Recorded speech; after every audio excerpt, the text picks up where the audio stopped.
మే 24 world schizophrenia day సందర్భంగా ఇవాళ schizophrenia గురించి తెలుసుకుందాం. నేను doctor Srividya, consultant psychiatrist. Doctor Subhash, consultant psychiatrist at Shanti hospital, Bhimavaram. First question, schizophrenia అంటే ఏంటి? అసలు దాని లక్షణాలు ఎలా ఉంటాయి? స్కిజోఫ్రెనియా అనేది ఒక మానసిక సమస్య. ఇది బ్రెయిన్లో కెమికల్ ఇంబ్యాలెన్స్ వల్ల వస్తుంది. ఈ స్కిజోఫ్రెనియా సిమ్టమ్స్ ఎలా ఉంటాయంటే, ఒక వ్యక్తి తన చుట్టూ ఎవరూ లేకపోయినా కూడా ఎవరో మాట్లాడుతున్నట్టుగా చెవిలో స్వరాలు వినిపించడం, ఎవరో తనకేదో హాని చేస్తున్నారు, అందరూ తన గురించే మాట్లాడుతున్నారు అన్నట్టుగా ఫీల్ అవ్వడం, తన మనసులోని ఆలోచనలు వేరే వాళ్ళకి తను చెప్పకపోయినా తెలిసిపోతున్నాయి అన్నట్టుగా ఫీల్ అవ్వడం, తన బాడీని మైండ్ని ఎవరో కంట్రోల్ చేస్తున్నట్టుగా ఫీల్ అవ్వడం, ఇలాంటి లక్షణాలు కలిగి ఉంటారు.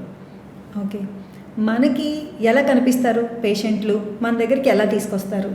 తనలో తనే మాట్లాడుకోవడం, తనలో తనే నవ్వుకోవడం, గాల్లో సైగలు చేసుకోవడం, ఎవరో తనకేదో చేతబడి చేస్తున్నారు అన్నట్టుగా ఫీల్ అవ్వడం, ఉద్రేకం, కోపం లాంటివి కూడా ఉంటాయి. ఓకే, దీనికి ట్రీట్మెంట్ ఏంటి? ఇదివరకు ఒకప్పుడు స్కిజోఫ్రీనియా అంటే కరెంటు పెట్టేవారు, ఇప్పుడు కరెంటే పెడుతున్నారా? వేరే ఏమైనా ట్రీట్మెంట్స్ ఉన్నాయా? స్కిజోఫ్రెనియాకి నేడు చాలా అత్యాధునిక మందులు అనేవి అందుబాటులో ఉన్నాయి. కరెంట్ అనేది ఎప్పటి నుంచో ఉన్న ట్రీట్మెంట్, ఇప్పటికీ కూడా దాన్ని వాడుతున్నాం.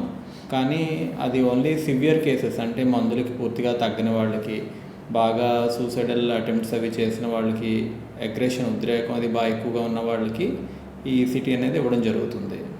ట్రీట్మెంట్ వల్ల స్కిజోఫ్రీనియా ఎంతవరకు తగ్గుతుంది?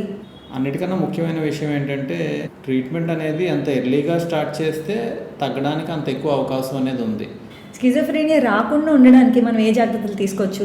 స్కిజోఫ్రెనియా ఖచ్చితంగా రాకుండా ఉండడం అనేది మన చేతుల్లో ఉండదు. ఎందుకంటే స్కిజోఫ్రెనియాకి అనేక రకాల కారణాలు ఉన్నాయి. ఒక జెనెటిక్ రిస్క్ ఫ్యాక్టర్ ఉన్న వ్యక్తి ఒత్తిడి కలిగించే వాతావరణంలోకి వెళ్ళినప్పుడు ఈ స్కిజోఫ్రెనియా బయటపడే అవకాశం ఉంటుంది.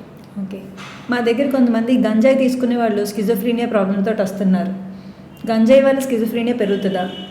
గంజాయి తీసుకోవడం వల్ల ఖచ్చితంగా స్కిజోఫ్రెనియా వచ్చే రిస్క్ బాగా ఎక్కువ అవుతుంది. సో ఈ గంజాయి తీసుకోవడం అనేది ఖచ్చితంగా అందరూ అవాయిడ్ చేయాలి. ఫైనల్గా స్కిజోఫ్రీనియా ఉన్న వాళ్ళకి, ఇంకా వాళ్ళని జాగ్రత్తగా చూసుకునే వాళ్ళ కేర్ గివర్స్కి మీరు ఏ మెసేజ్ ఇవ్వాలనుకుంటున్నారు?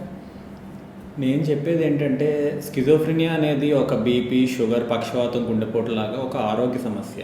ఏదో దెయ్యం పట్టిందనో, ఎవరో చేతబడి చేశారనో వాళ్ళని ఇంట్లో నిర్బంధించడం, కొట్టడం లాంటివి చేయకండి.